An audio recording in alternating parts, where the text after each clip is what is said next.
살펴볼 말씀은 전에 이제 지난 시간에 했던 것처럼 사도 바울의 여정을 따라가면서 서신서를 함께 공부하는 시간을 갖고자 합니다. 지난 시간에 했던 걸 간단하게 요약을 한번 해보면 1차 전도여행은 이렇게 여정이 있었죠. 먼저 수리아의 안디옥을 떠나서 구브로 성으로 갔었고요. 그때 바울과 바나바가 함께 동행을 했습니다. 구브로 섬을 떠나서 밤빌리아 지역에 이제 아탈리아라는 곳에 이르렀고, 여기에 이제 상륙을 하게 되죠. 상륙을 하고 배를 타고 왔기 때문에 상륙을 하고, 여기서부터 또 전도 여행이 시작이 됩니다. 버가에 갔다가 남부 갈라디아 지역에 있는 루스트라, 처음에 이제 안디옥, 그 다음에 루스트라, 이고니온, 루스트라, 더베 이렇게 가고, 다시 더베에서 루스트라, 이고니온, 안디옥 다시 돌아오는, 버가를 거쳐서 이제 수리아의 안디옥으로 돌아오는 이러한 일정으로 1차 전도여행이 있었습니다. 1차 전도여행은 보시듯이 여기가 이제 갈라디아 지역인데요. 갈라디아는 이렇게 넓지만 이 지역은 특별히 남갈라디아 지역이라고 불렸습니다. 남갈라디아 지역이 주로 1차 전도여행의 대상 지역이었습니다. 근데 바울이 이렇게 이제 유대인들이 아닌 이방인들을 향해서 처음으로 전도를 하는 여행을 하게 되는데, 이곳에서 바울은 그들에게 너희가 구원받기 위해서 할례를 받을 필요가 없다고 이야기했습니다. 당시 유대 배경을 가진 예루살렘에 있는 그리스도인들이 이방인들도 일단 먼저 유대교로 개종을 하고 할례를 받고 유대교로 개종을 하고 나서 그리스도를 믿음으로 구원을 받을 수 있다, 이런 생각을 가진 사람들이 꽤 있었는데요. 바울은 복음을 전할 때 너희가 할례를 통해 유대교로 개종할 필요가 없다, 그냥 그리스도를 오직 믿음으로만 은혜로 구원을 얻는 것이다 라는 복음을 전했습니다. 그리고 그들이 많은 수가 주님께로 돌아오는 큰 역사가 있었습니다. 이런 일이 있고 난 후에 예루살렘 교회에서는 큰 논쟁이 일어났습니다. 과연 바울이 전하는 복음이 맞느냐? 어떻게 이방인들에게 할례를 행하라고 한 필요가 없다고 말할 수가 있느냐? 그것은 틀린 이야기다, 그것은 맞지 않다라는 비난이 일어가지고, 여기에 대해서 문제를 정리하기 위해서 예루살렘에서 모여서 회의가 열렸습니다. 우리가 지난 시간에 살펴봤듯이 여기서 하나님의 능력의 역사, 하나님의 역사로 정말 참된 복음이 뭔지가 확실하게 정리가 됐습니다. 바울을 비난했던 사람들의 이야기가 모두 다 하나님의 뜻에 어긋나는 것임이 명백하게 밝혀졌습니다. 우리가 구원 얻는 것은 오직 하나님의 은혜로 얻는 것이다. 할례를 지킨다는 이런 것들이 하나님 앞에서 자랑거리가 되고, 이방인과 유대인을 구분하게 되고, 하나님 앞에서 사람이 자기 자랑거리가 되는 이런 것들은 참된 복음이 아니다. 우리는 오직 죄인으로 돼 하나님의 은혜로만 구원을 얻는 것이다. 이러한 것이 예루살렘 회의에서 정리가 됐고, 성령의 역사로 이런 것들이 이방인 교회들의 편지로 쭉 전하되겠습니다. 우리가 시킨 것도 없이 어떤 사람들이 나가서 너희들을 혼란스럽게 하는데 그들의 이야기는 틀린 것이고, 성령과 우리는 너희들에게 오직 믿음으로 하나님의 은혜로 구원 얻는 것임을 분명하게 이야기한다는 이러한 서신들이 전해지게 됩니다. 이것이 전에 지난 시간에 살펴봤던 갈라디아서가 쓰여진 배경입니다. 갈라디아서에서 바울은 이야기합니다. 할례를 지켜야 된다. 이방인들도 할례를 받아야 구원을 얻을 수 있다. 이렇게 이야기하는 사람들을 향하여 할례나 무할례나 아무것도 아니로되 오직 그리스도 안에서 새로 지으심을 받은 자뿐이니라. 오직 율법의 행위가 아니라 오직 그리스도를 믿음으로 은혜로 의롭다로 얻는다. 이 진리를 갈라디아서에서 밝혔습니다. 그 다음에 이 1차 전도여행이 이렇게 끝났고 예루살렘에서 회의가 마친 후에 바울이 2차 전도여행을 떠나게 됩니다. 2차 전도여행은 이렇게 이제 저희가 기억하기 편하게 땅콩 모양으로 돌았는데요. 이렇게 역시 안디옥에, 수리아의 안디옥에 출발해서 이렇게 쭉 땅콩 모양으로 돌았는데, 구체적으로 말씀드리면, 자, 아까 1차 전도여행은 이 구브로 섬으로 돌았죠. 처음에 수리아의 안디옥에서, 여기가 이제 수리아의 안디옥이고, 여기 또 안디옥인데 여기 비시디아의 안디옥입니다. 구분해야 되는 수리아의 안디옥에서 출발해서 1차 전도여행 때는 이 구브로섬을 돌아서 이렇게 남부 갈라디아 지역을 돌아서 이렇게 다시 이렇게 돌아온 1차 전도여행이었는데 2차는 위로 바울이 위로 돌아갑니다. 위로 갈라디아 지역으로 바로 갑니다. 이렇게 돌아가지 않고 갈라디아 지역으로 바로 들어갑니다. 그래서 자신의 고향인 바울을 지나서 더베로 다시 가게 되죠. 이 지역을 통과하면서 디모데를 1차 전도여행 때 만났던 디모데를 여행에 합류시키게 됩니다. 자, 이렇게 더베, 디모니온, 루스트라 쪽으로 쭉 가고 안디옥을 거쳐서 드로아 항구 도시인 드로아로 가게 되죠. 여기서 환상 중에 마게도냐 사람이 건너와서 우리를 도와달라 이런 이야기를 하게 되시고 성령의 인도하심으로 바울이 분별하고 드디어 복음이 이제는 아시아 지역이 아닌 유럽 지역으로 넘어가게 됩니다. 이것이 바로 마게도냐 지역으로 넘어가게 되죠.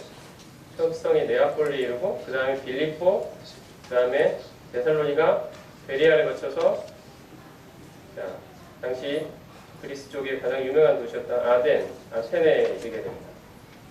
그 다음에 고린도에 가게 되고요.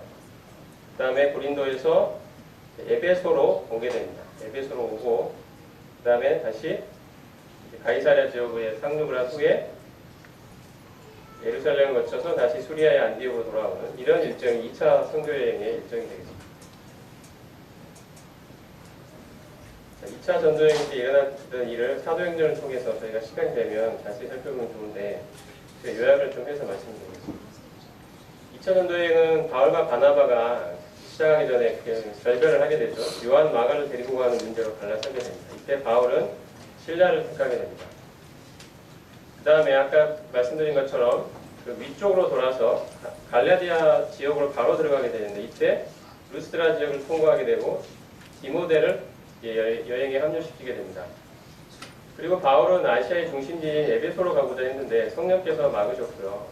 그 다음 그래서 비두니아로 가고자 했지만 또한 성령께서 막으시고 밤의 환상을 통하여 드로아에서 마게도냐 지역으로 배를 타고 건너가게 됩니다. 이것이 이제 복음이 아시아에서 유럽으로 넘어가게 되는 큰 계기가 됩니다.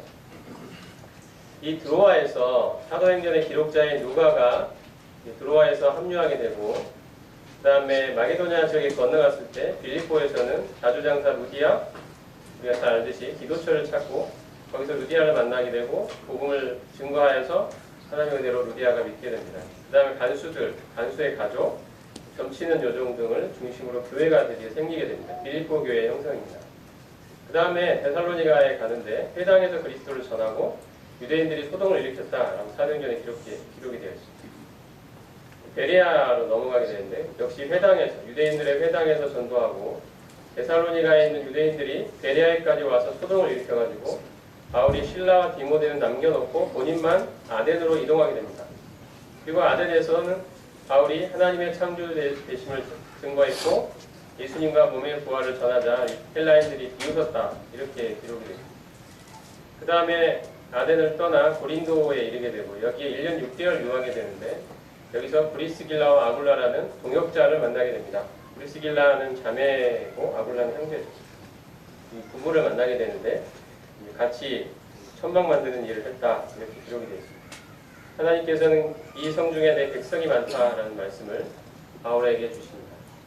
그리고 우리가 오늘 살펴볼 데살로니가 전후서가 바로 고린도에서 기록이 됩니다. 자, 다시 아까 그 지도를 통해 말씀드리면 바울이 지금 이렇게 돌아서 원래는 에베소로 가고자 했는데 이 막으시고 이쪽 드로아에서 드디어 마게도냐 지역으로 넘어가게 했죠. 여기서 만난 빌립보에서 자주장사 루디아, 점치는 요정들이 만나게 되고 그 다음에 여기 데살로니가 지역에서 유대인의 회당에서 복음을 전했는데 유대인들이 극심한 반대가 있습니다. 그리고 그걸 떠나서 베레아로 지나게 되는데 베레아 사람들은 신사적이어서 간절한 말씀으로 하나님의 말씀을 받았습니다. 이것이 그러한가요? 날마다 성경을 참고했다고 기록이 되어 있는데 데살로니가에 있는 유대인들이 여기까지 찾아와서 바울을 핍박하기 시작했습니다. 베레아에 있는 성도들을 핍박하기 시작했습니다. 그래서 바울이 이렇게 내려오게 되죠.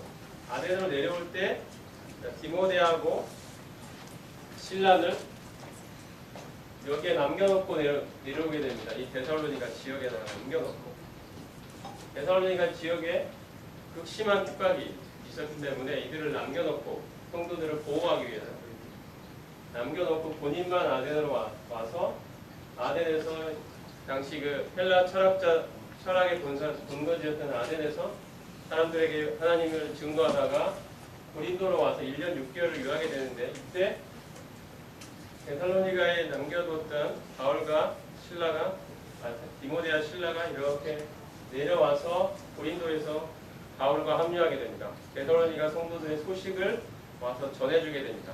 그들이 어떤 상황에 있고 어떤 필요를 가지고 있고, 우리가 정말 그 유대인들의 엄청난 그 핍박 속에서도 그들이 견고하게 믿음을 지키고 있다, 이런 소식을 전해주고 보니까 바울이 하나님께 정말 감사하고, 그들의 믿음이 흔들리지 않았다는 것에 대해서 감사하고, 그들이 갖고 있는 여러 가지 질문들에 대해서 답변하기 위해서 쓴 것이 바로 데살로니가 전서와 후서가 되겠습니다.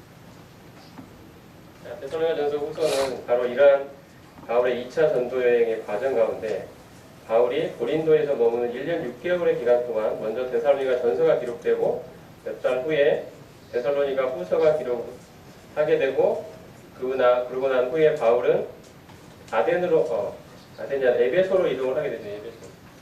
에베소로 이동을 하고, 여기서 브리스길라와 아굴라를 남겨놓고, 이때 이제 브리스길라 아굴라를 고린도에서 만나는데, 고린도에서 만났던 브리스길라 아굴라가 바울의 전도 여행에 동행을 하게 됩니다.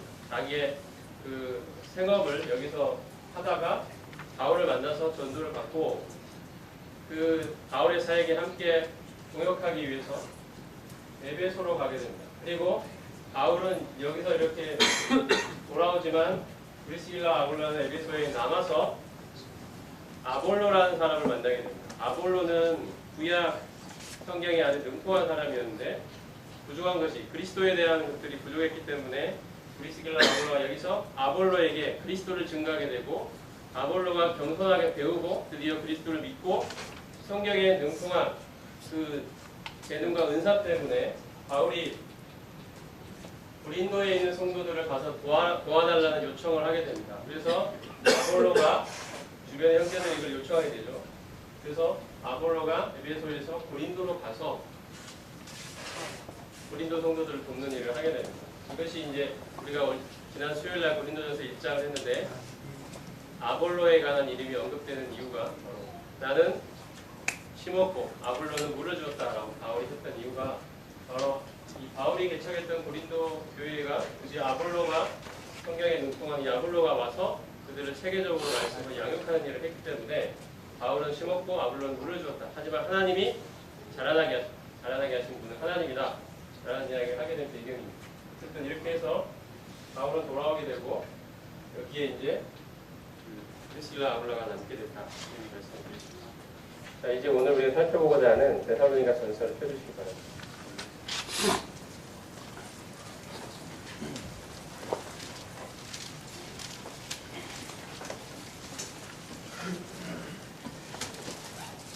데살로니가 전서는 아까 말씀드린 것처럼 바울이 고린도로 아덴으로 혼자 내려오게 되죠. 신라와 디모데는 데살로니가에서의 엄청난 핍박 때문에 성도들을 지키기 위해, 보호하기 위해서 그곳에 남게 됩니다. 근데 그곳에 있던 신라와 디모데가 고린도로 내려와서 바울을 만나고 그들의 소식을 전해주게 된, 그리고 그들이 갖고 있는 필요들을 전해주게 됐을 때 기록한 서신이 데살로니가 전서가 됩니다. 자, 1장 1절에 보면 바울과 신라와 디모데는 이렇게 나오죠. 자, 우리가 방금 말씀드린 것처럼 디모데하고 신라가 데살로니가 지역에 있다가 내려와서 바울을 만나고 그들에 관한 소식을, 데살로니가 성도들의 소식을 이야기하고 이런 것들 말씀을 드렸는데, 1장 1절에서 바로 이 세 사람의 이름이 언급이 되고 있습니다. 바울과 신라와 디모데. 2절부터 쭉 보면은 하나님께서 그들 가운데 이루셨던 역사들에 대해서 바울이 먼저 감사하고 있습니다. 3절에 보면 믿음의 역사, 사랑의 수고, 소망의 인내를 우리가 계속해서 기억하고 있다. 하나님이 너희를 택하셨다. 우리가 너희에게 복음을 전한 것은 말로만 이룬 것이 아니라 능력과 성령과 큰 확신으로 된 것이다. 성령의 능력으로 된 것이다. 바울은 데살로니가에서 딱 3안식일 동안 복음을 증거했다라고 사도행전에 기록이 되어 있습니다. 짧게는 2주, 길어야 3주간 데살로니가에 머물렀습니다. 딱 2, 3주간에 일어난 일입니다. 교회가 형성된 것은 바로 2, 3주간에 일어났던 일입니다. 성령께서 능력으로 역사하셨습니다. 이방에서 우상을 섬기고 살아가던 그들이 1장 9절에 보면 9절 하반절에 너희가 어떻게 우상을 버리고 하나님께로 돌아와서 살아계시고 참되신 하나님을 섬기는지 이것을 이 이야기가 주변의 지역에 퍼졌고 우리는 그것으로 인해서 감사한다라고 바울이 기록하고 있는데요. 그들은 우상을 섬기는 사람들이었습니다. 우상을 섬기는 것은 그들의 삶의 모든 영역에 아주 뿌리 깊게 연결되어 있던 사회 곳곳에 삶과 하나로 연결되어 있던 것이 바로 우상을 숭배하는 것이었습니다. 그들이 우상을 버린다는 것은 어떻게 보면 사회로부터의 때로는 핍박, 때로는 여러 가지 위험 이런 것들을 감수해야 되는 일이었습니다. 우상을 버린다는 것. 하지만 그들은 참되신 하나님을 알았기 때문에 우상을 버렸고 그들의 죄된 삶으로부터 돌이켜서 이제는 살아계신 참되신 하나님을 섬기겠다고 하나님께로 돌아왔다는 것입니다. 이것으로 인해서 바울은 하나님께 감사하고 있습니다. 이것이 참된 회심입니다. 참된 회개입니다. 과거의 죄된 삶을로부터 버리고 돌이켜서 하나님을 섬기는 것. 이것이 참된 회개이며 우리가 믿음을 갖기 위해서 반드시 필요한 것입니다. 또 그들은 죽은 자들 가운데서 다시 살리신 그의 아들 그리스도께서 하늘로부터 강림하심을 어떻게 기다리고 있는지 말한다라고 되어 있습니다. 구원받은 사람의 특징은 바로 이와 같이 죄를 버리고 하나님께로 돌아왔다는 사실과 함께 우리 주님의 강림하심, 그 주님의 재림을 기다린다는 것입니다. 주님이 우리를 맞으러 다시 오신다는 이 사실에 소망을 두고 삶을 살아가는 사람, 이것이 바로 그리스도입니다. 이것이 우리의 삶의 특징이 되어야 합니다. 데살로니가의 성도들은 짧은 2, 3주 만에 복음을 들었지만 이러한 분명한 삶의 변화와 주님께 대한 소망을 가지고 있었습니다. 이것이 참되게 구원받은 그리스도인들의 모습입니다. 그것을 인해서 바울은 감사하고 있습니다. 2장에서는 바울이 데살로니가 지역에서 어떻게 복음을 전했는지 요약해서 이야기해주고 있습니다. 핵심적인 구절이 8절인데요. 우리가 이같이 너희를 사모하여 하나님의 복음뿐 아니라 우리의 목숨까지도 너희에게 주기를 기뻐하면 너희가 우리의 사랑한 자 되니라. 그들 가운데 참 부모의 심정으로 젖먹이를 키우는 어머니의 심정으로 너희에게 복음을 전했다. 우리는 목숨까지도 너희에게 주기를 즐겨하는 마음으로 복음을 전했다. 복음은 단순히 우리가 전하는 어떤 직업이 아니다. 이것은 우리가 생계를 유지하기 위해서 하는 어떤 직업적인 수단이 아니다. 이것은 우리의 목숨까지도 너에게 주기를 즐겨하는 모든 삶을 다 바쳐 너희에게 전달해주고 싶은 바로 하나님의 우리를 향한 구원의 기쁜 소식, 우리의 삶을 변화시킬 수 있는 우리 주님에 관한 기쁜 소식이다. 이것을 바울은 분명하게 이야기했고 그런 태도로 우리에게 복음을 전했다고 이야기합니다. 3장에는 데살로니가전서를 기록하게 된 배경이 간단하게 기록이 되어 있는데요. 아까 말씀드린 것처럼 3장 1절에 보면 이러므로 우리가 참다 못하여 우리만 아덴에 머물기를 좋게 여기고 우리 형제 하나님의 일꾼인 디모데를 보냈다라고 보여요. 바울만 아테네 지역으로 내려오고 디모데와 실라를 마기도냐 지역으로 보내서 남겨놓았습니다. 6절에 보면 지금은 디모데가 너희에게부터 와서 너희 믿음과 사랑의 기쁜 소식을 우리에게 전하고 8절에 보면 그러므로 너희가 주 안에 굳게 선즉 우리가 이제는 살리라. 이 모든 기쁨을 인하여 어떻게 하나님께 감사로 보답할까 이렇게 고백합니다. 그들이 수많은 핍박 속에서도 믿음을 잃지 않고 하나님을 굳세게 섬기고 있는 이 모습으로 인해서 정말 큰 위로와 하나님께 대한 감사를 표현하고 있습니다. 이것이 데살로니가전서를 기록했던 바울의 심정이었습니다. 부모의 마음이었습니다. 그들이 혹시나 극심한 핍박 가운데 그들이 우상을 버렸다는 사실로 인하여 그 주변의 가족들로 사회로부터 정말 받고 있는 이 핍박 속에서도 믿음을 굳건하게 지킬 것인가, 이것이 그의 하나님 앞에서의 큰 걱정이었습니다. 그리고 더 나아가서 유대인들의 핍박이 말도 말할 수 없는 핍박이 있었습니다. 바울이 전하는 그 복음의 열매로 생겨난 이 데살로니가 교회를 파괴하고자 하는 그들의 공작이 치열하게 전개됐습니다.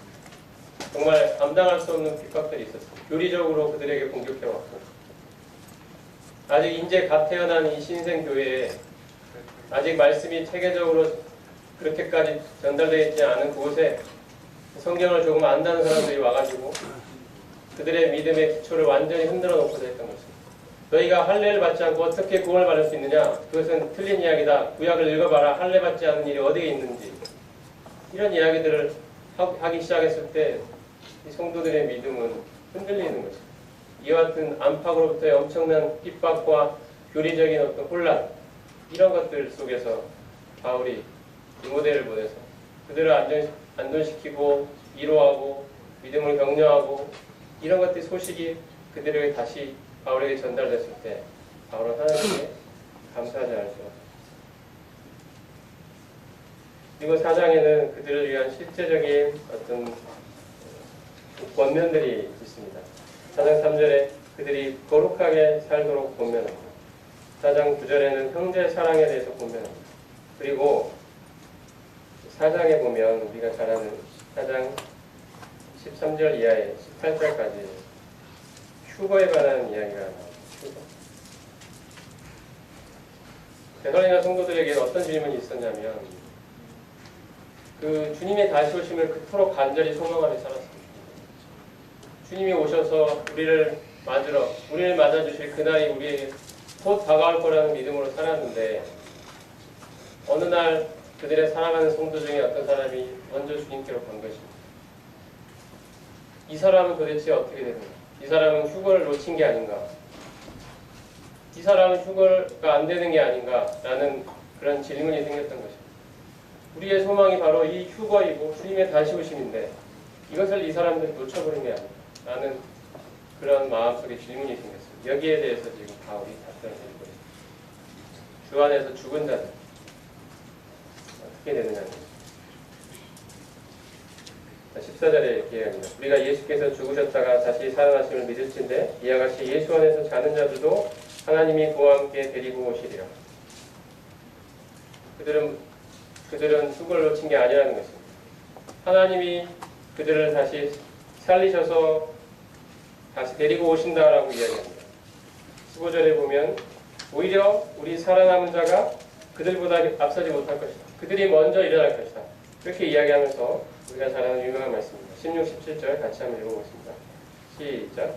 주께서 화면과 천사장의 소리와 하나님의 나팔 소리로 이 하늘로부터 강림하시니 그리스도 안에서 죽은 자들이 먼저 일어나리라. 그 후에 우리 살아남은 자들도 그들과 함께 구름속으로 끌어올려 공중에서 주를 영접하게 하시니 그리하여 우리가 항상 주와 함께 있으리라. 휴거에 관한 이야기. 어떤 사람들은 이야기합니다. 16, 17절에 성경에 어디에 휴거라는 말이 있느냐? 휴거는 없다라는 이야기입니다. 물론 성경에 휴거라는 단어가 있지는 않습니다. 하지만 여기 16, 17절에 끌어올려라는 이 단어가 바로 휴거에 해당되는 단어입니다. 끌어올려라는 이 헬라어로 하르파조라고 되어 있는 이 단어가 바로 라틴어 성경에 라틴어로 번역한 우리가 잘 아는 벌게이트역이라고 하는 불가타역이라는 이 성경에 라프라라고 되어 있습니다. 라프라라고 번역이 되어 있고 여기에서 영어에 휴거에 해당되는 렉처가 나왔습니다. 휴거라는 단어는 라틴어 성경에 있습니다. 라틴어 성경에 있기 때문에 오늘날 사람들이 영어 성경도 아니고 우리나라 말 성경도 아니니까 휴거라는 말이 어딨냐 하는데 라틴어 성경을 보세요라고 하면 라틴어 성경에 번역된 이 라프라라고 번역된 이 단어가 바로 원래 원어인 하르파조를 그렇게 번역한 것입니다. 그 뜻은 낚아채다라는 뜻입니다. 채어가다, 낚아채다라는 주님이 공중에 다시 오실 때 주님께서 자신의 몸인 교회를 낚아채가 됐어요. 우리말 성경에 끌어올려가는 것입니다. 끌고 가는 것입니다.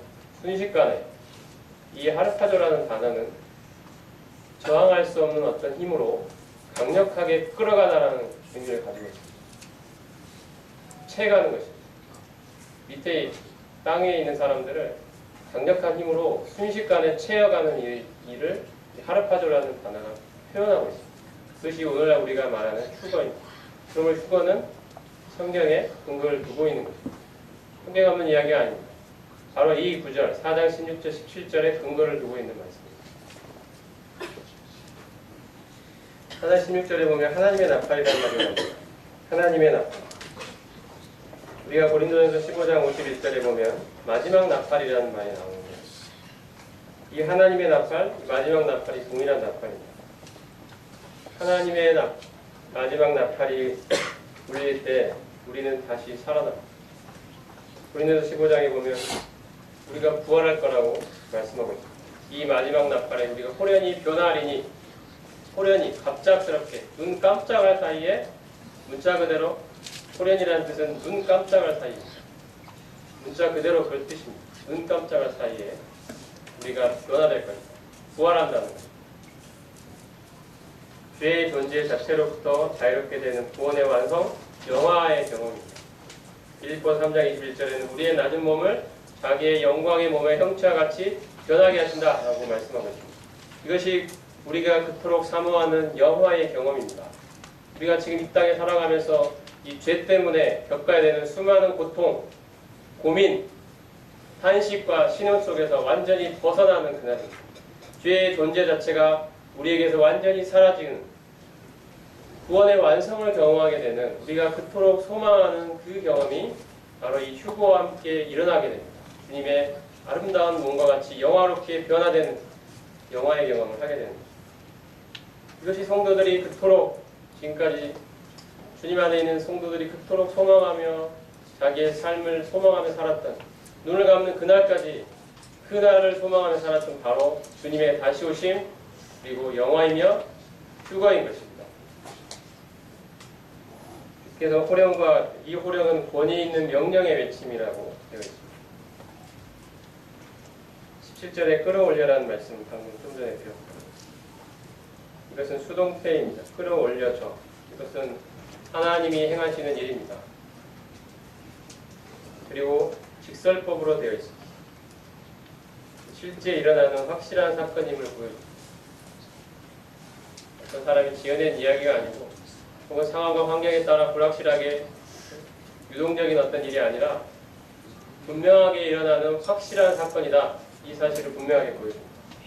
주님이 다시 오실 때 우리는 끌어올려져서 주님의 강력한 힘으로 낚아채 올라가서 채워져서 끌어올려져서 주님과 함께 영원토록 있게 될 것입니다. 주님처럼 아름답게 변화되어 이것이 우리가 가지고 있는 소망이고 데살로니가 성도들이 짧은 2-3주 동안 바울의 전도로 인해 갖게 된 소망입니다. 그들의 과거의 삶을 다 버리고 이제 새롭게 소망하게 된 것은 주님의 다시 오심입니다. 이것이 바울이 전했던 복음의 핵심에 있었기 때문에 단지 2-3주 만에도 이런 소망을 갖게 된 것입니다. 오늘날 우리를 한번 돌아보면 좋겠습니다. 우리의 소망은 무엇인지, 우리가 이 땅에서 미련을 가지고 이 땅에서 잘 되기로 다른 사람들 더 잘된 사람들을 부러워하고 하고 있다면 우리의 소망은 도대체 이 땅이라고 해야 됩니까? 우리의 소망은 이 땅에 있는 것입니까? 아니면 주님이 우리를 맞으러 다시 오시는 이 영광스러운 날에 있습니다. 우리가 그리스도와 함께 연합하여 함께 하늘에 앉아있는 자로서 우리의 신분이 그리스도와 함께 하늘에 있는 자로서 이제 주님과 함께 그 하늘에 가게 되는 그 경험을 우리는 얼마나 소망하고 있는지요. 우리 안에 있는 죄의 존재 자체가 사라지고 구원이 궁극적으로 완성되는 구원에 완성되는 그 영화의 날을 우리는 얼마나 소망하고 있습니까? 우리 얼마나 이 땅에서 죄와 씨름하고 있습니까? 죄와 싸워가고 있습니까? 죄로부터 승리해가고 있습니까? 이 죄로부터의 완전한 승리를 원하면 원할수록 간절하게 궁구하면 궁구할수록 그 죄의 존재 자체가 완전히 사라져버리는 이 영화롭고 아름다운 날은 우리의 참된 소망이 되는 바울은 우리라고 이야기합니다. 한 개인에 국한되지 않고 그리스도의 몸인 교회의 모든 지체들을 이야기합니다.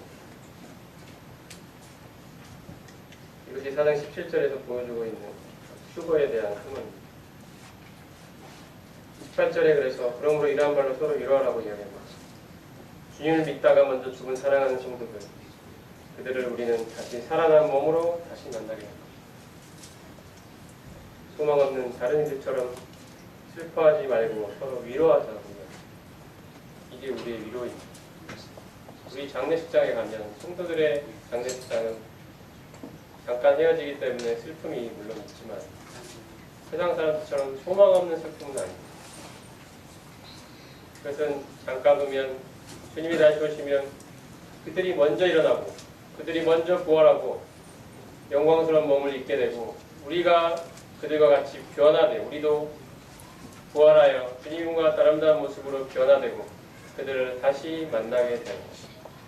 그 소망이 있으니 소망 없는 다른 이들처럼 슬퍼하지 말고 서로 위로하자는 거죠. 이것이 성도들의 위로입니다.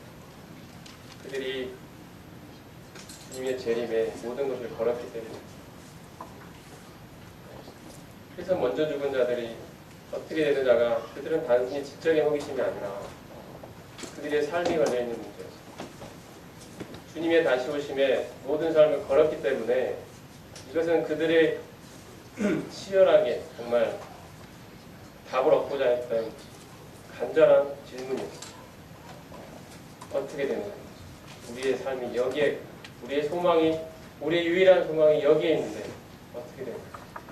먼저 죽은 사람, 우리의 사랑하는 성도들, 이것이 바울이 데살로니가 전서를 기록했던 굉장히 중요한 이유 중에 하나입니다. 5장으로 넘어가면 이와 같은 주의 날, 주의 날이라는 게 데살로니가 후서에서도 자주 나오는데요. 주의 날에 대해서는 나중에 말씀을 드리겠습니다.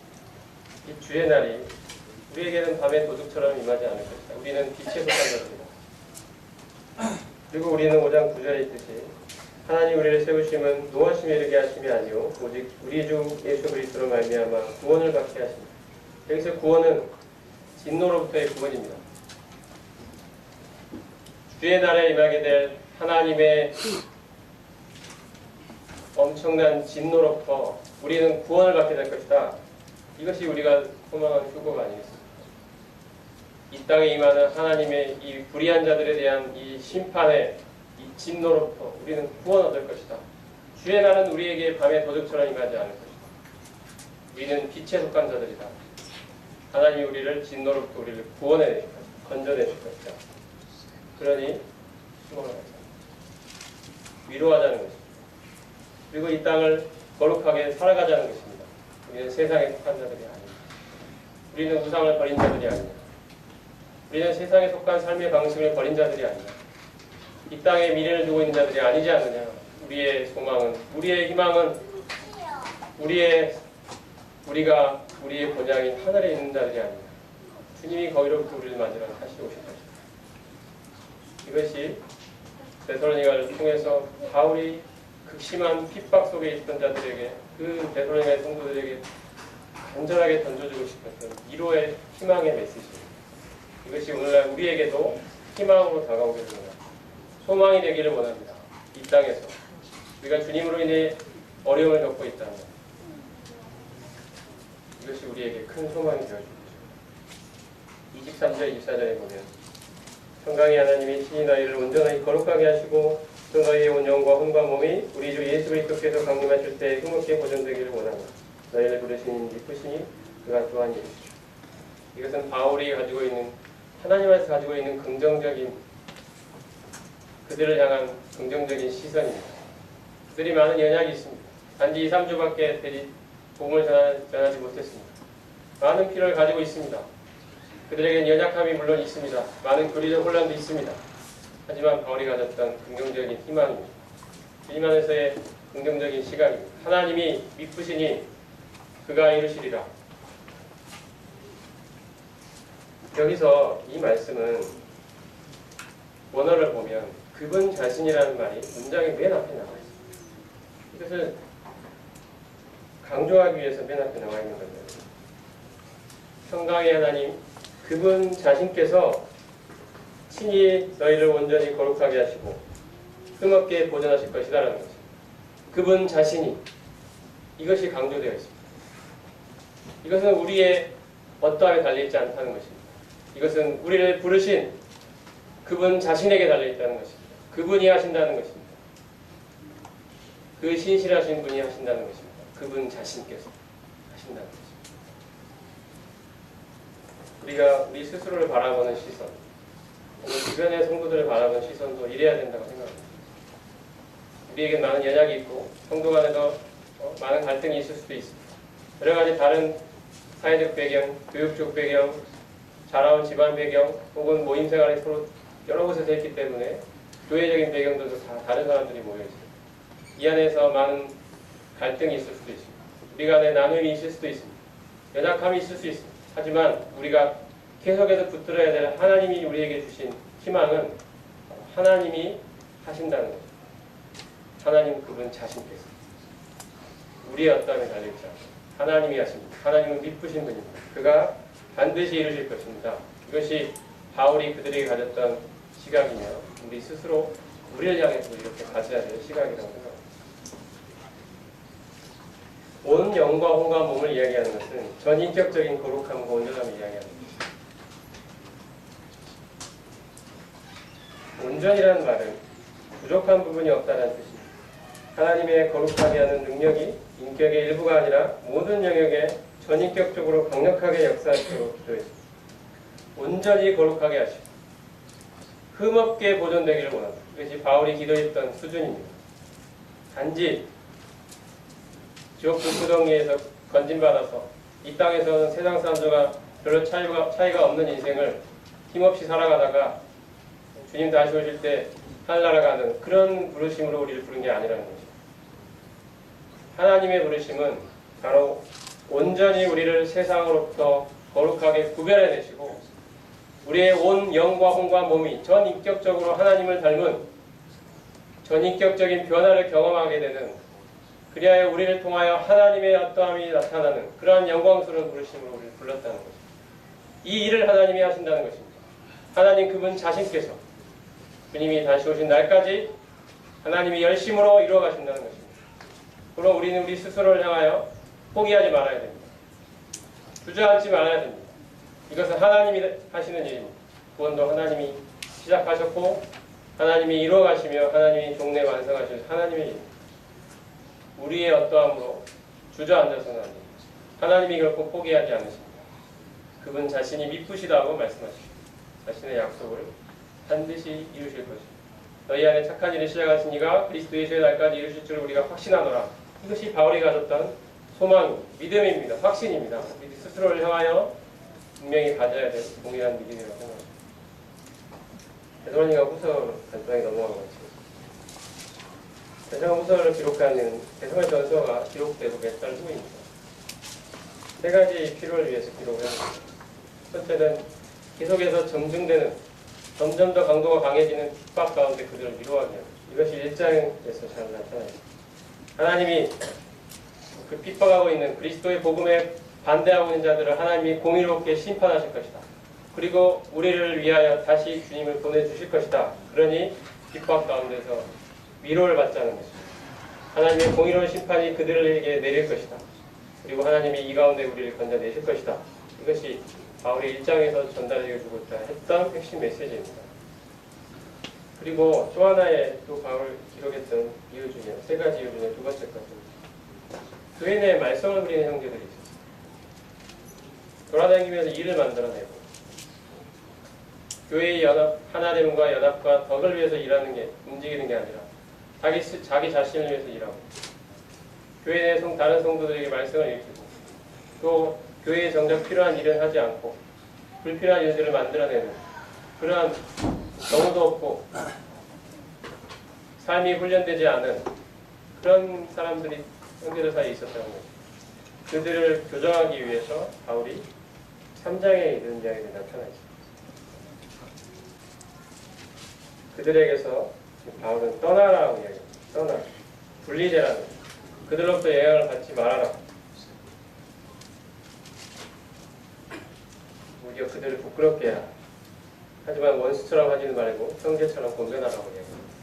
사랑으로 대하되 그들이 잘못하고 있는 것들에 대해서 분명하게 지적하고 돌이킬 수 있도록 하라는 것입니다. 이것이 이제 3장에 기록되어 있고요. 그 다음에 데살로니가서에서 세 번째, 세 가지 이유가 있다고 해서 세 번째가 좀 더 중요한 이야기입니다. 종말에 가는 혼란이 찾아가고, 아까 1장에서 주 안에서 먼저 죽은 자들이 어떻게 되는가에 대해서 바울이 분명히 답변을 해줬습니다. 근데도 그 사이에 무슨 일이 있었냐면 2장 1절에 보면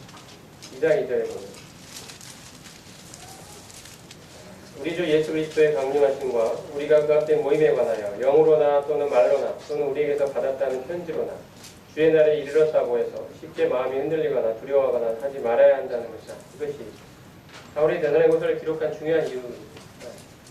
바울이 1장 전서에서 분명하게 그리스도의 휴거, 우리의 휴거에 대해서 분명히 이야기를 했는데도 중간에 무슨 일이 생겼냐면 사단이 교회를 흔들어 놓기 위한 여러 가지 작전들이 펼쳐진 것입니다. 영으로 이야기합니다. 주의 날이 이미 이르렀다. 주의 날은 구약에서부터 쭉 여러 예언서에 나타나는 이 주의 날은 이 땅의 죄인들에게 임하는 하나님의 공의로운 심판과 진노의 기간을 이야기합니다. 이것은 종말적인 의미를 가지고 있습니다. 주의 날에 제가 시간이 없기 때문에 구약의 말씀들을 다 찾아볼 수 없습니다만 거기에 하나님이 죄인들에게 보응하시고 심판하시고 진노하신다는 그것이 요엘서와 이사야서와 예레미야서와 아모스서에 기록되어 있는 바로 주의 날, 여호와의 크고 두려운 날, 심판의 날입니다. 이 날이 이미 이르렀다고 성도들을 미혹하기 시작한 것입니다. 심지어 바울이 전했다고 하는 편지까지, 가짜 편지까지 써가지고 그 사기 편지까지 써서 주의 날이 이미 이르렀다. 휴거는 지나갔다. 우리는 지금 주의 날 가운데 있다. 하나님의 진노가 우리 가운데 있다. 이런 이야기들을 해나가는 거죠. 이것이 데살로니가 교회의 이런 이 사단의 엄청난 공작이었습니다. 안팎으로는 핍박이요, 안으로는 이 사단의 공작 가운데 교회가 정말 큰 위험 가운데 있었습니다. 여기에 바울이 성령의 능력으로 그 잘못된 그들의 이야기를 공격하고 올바른 복음을 변화하게 하고 있는 것입니다. 그들이 갖고 잘못된 사람들이 전했던 그 잘못된 견해들을 수정해주고 있습니다. 자, 2장 3절에 보면 누가 어떻게 하여도 너희가 미혹되지 말라. 먼저 배교하는 일이 있고 저 불법의 사람 곧 멸망의 아들이 나타나기 전에는 그날이 이르지 아니하리니. 먼저 바울이 전하고 싶었던 것은 주의 날에 이르기 전에 그 전에 일어난 사건들이 있는데 먼저는 배교가 있다는 거죠. 배교는 배반입니다. 배반. 이것은 기독교계가 믿음을 떠나고 진리를 배반하게 되는 일입니다. 하나님을 버리는 것입니다. 겉으로는 하나님을 섬긴다고 하지만 사실은 하나님을 배반하는 것이 배교입니다. 참된 진리를 떠나는 것입니다. 이 일이 있을 거다. 그 다음에 불법의 사람이 나타난다고 그랬습니다. 멸망의 아들. 3절에 보면 불법의 사람 멸망의 아들. 그가 나타나면 주의 날이 온다는 것. 주의 날이 오기 전에 바로 불법의 사람이 나타나는 것. 이것이 오늘 우리가 흔히 이야기하는 적그리스도인, 엔타이크라이스트, 적그리스도인. 그는 대적하는 자, 4절에 보면 신이라고 불리는 모든 것과 풍비함을 받는 것을 대항하여 그 위에 자기를 높이고 하나님의 성전에 앉아 자기를 하나님이라고 내세우고 이와 같은 존재가 출현한다는 것. 바로 이러한 존재의 출현과 함께 주의 날이 오게 됩니다. 하지만 그의 시간 관계는 다 말씀 못 드립니다. 2장 8절에 보면 그의 종말이 나타나 있습니다. 주 예수께서 그 입의 기운으로 그를 죽이시고 강림하여 나타나심으로 폐하시고 주님이 이 땅에 강림하실 때 지상에 주님이 재림하실 때 바로 이 적그리스도는 바로 멸망당한다는 것입니다. 심판을 받는다는 것입니다. 요한계시록에 보면 아주 자세히 이 운명이 잘 기록이 되어 있습니다. 그가 어떠한 심판을 받아 어떻게 되는지 영원한 불못에 떨어지게 되죠. 이러한 일들이 이러한 일을 하게 될 적그리스도가 이제 출현하는 것이 나타나는 것이 있어야 주의 날이 임함으로 주의 날이 이미 이르렀다고 휴거는 이미 지나가 버렸다고 우리는 하나님의 심판 아래 있다고 말하는 사람들의 이야기를 믿지 말라는 것입니다. 사단의 미혹의 역사에 흔들리지 말라는 것입니다. 우리는 소망이 있다. 하나님이 결코 우리를 버리지 않으신다. 우리가 참되게 구원받은 사람이라면 하나님은 우리를 결코 우리는 휴거를 놓치지 않을 것이다. 하나님은 결코 그의 몸의 지체에 속한 그 어떠한 지체도 버리지 않을 것이다. 하나님 우리를 이 진노의 날로부터 건져내실 것이다. 구원해내실 것이다. 주님이 다시 오실 때 바로 우리가 이와 같이 될 것이다. 우리에게는 이와 같은 소망이 있다. 성도들은 주의 날이 가져오는 진노에 이르지 않을 것이다. 이렇게 이야기합니다. 3장 3절에 보면 주는 미쁘사 너희를 굳건하게 하시고 악한 자에게서 지키시고 수많은 핍박과 여러 가지 혼란 속에 있는 이 데살로니가의 성도들을 향하여 바울은 계속해서 이야기합니다. 하나님이 얼마나 미쁘신 분인지, 하나님이 얼마나 신실하신 분인지, 그분의 약속을 결코 어기지 않으신 분이신지, 우리에게 하나님이 주신 이 휴거의 소망, 주님의 재림의 소망, 진노로부터 구원받는 이 건짐의 소망은 결코 헛된 것이 아니다. 하나님은 미쁘시다. 반드시 이루실 것이다. 그러니 우리가 소망을 갖자. 우리가 희망을 갖자. 핍박 속에서도 서로 위로하자. 우리의 소망 결코 하나님 우리를 버리지 않을 것이다. 그래서 2장 16절에 우리 주 예수 그리스도와 우리를 사랑하시고 영원한 위로와 좋은 소망을 은혜로 주신 하나님 우리 아버지께서 너희 마음을 위로하시고 모든 선한 일에 구하 말에 굳건하게 하시기를 원합니다. 이것이 바울의 기도였습니다. 이것이 오늘날 우리를 향한 우리 주님의 기도이기도 합니다. 주님이 우리를 바라보는 시선이기도 합니다. 우리도 주님을 믿으며 이 마지막 때를 살아가는 동안 많은 어려움 속에서 살아갑니다. 많은 교리적인 혼란도 있습니다. 하지만 우리의 분명한 소망은 우리 주님의 다시 오심입니다. 그 날을 바라볼수록 이 땅을 거룩하게 살아가자고 이야기합니다. 주님의 부르심이 있기 때문에 우리의 온 영과 혼과 몸이 온전하게 보존되고 우리 하나님을 닮아가는 이 전인격적인 변화가 우리를 기다리고 있다. 하나님이 그리스도의 날까지 이 일을 이루실 거다. 우리 안에 착한 일을 시작하신 이가 그리스도 예수의 날까지 이루실 것이다. 하나님은 미쁘시니 그가 이루실 것이다. 이렇게 이야기합니다. 3장 16절을 읽고 마치겠습니다. 평강의 주께서 친히 때마다 일마다 너희에게 평강을 주시고 주께서 너희 모든 사람과 함께 하시기를 원합니다. 바울의 심정으로 이 구절을 읽어온 데살로니가의 성도들을 향하여 우상이 가득 찬 도시에서 우상을 버리고 사이로부터 격리되는 것까지 다 감수하면서 그 우상을 버리고 하나님에게로 돌아와 살아계시고 참되신 하나님을 섬기려는 그들을 향하여 생긴 지 얼마 안 돼 있는 초기의 교회를 향하여 주변의 핍박과 교리적인 여러 가지 혼란과 반대로 흔들릴 수 있는 그런 연약한 교회를 향하여 바울은 이러한 시각으로 하나님께 의탁하고 있습니다. 하나님이 이 일을 하실 것입니다. 평강의 하나님께서 우리를 그리스도의 피로 말미암아 자신과 화목하게 하신 평강의 하나님, 이 수많은 어려움과 핍박 속에도 우리에게 변함없는 평강을 주시는 하나님, 이 하나님이 우리를 붙드실 것입니다. 이 동일한 하나님께서 오늘도 우리와